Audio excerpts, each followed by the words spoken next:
ભાઈની ફરમાઈશ હોય કાળુ ભગતની મેરડી ધામ મુલા અમારા અરવિંદભાઈ ભુવાજી રાવળદેવ ખાસ એમની ફરમાઈશ હોય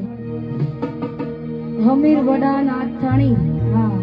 ખાસ ભાઈની ફરમાઈશ હોય અને ત્યારે હોય તો ભોજને હાઈટ ના હો કરવા હોય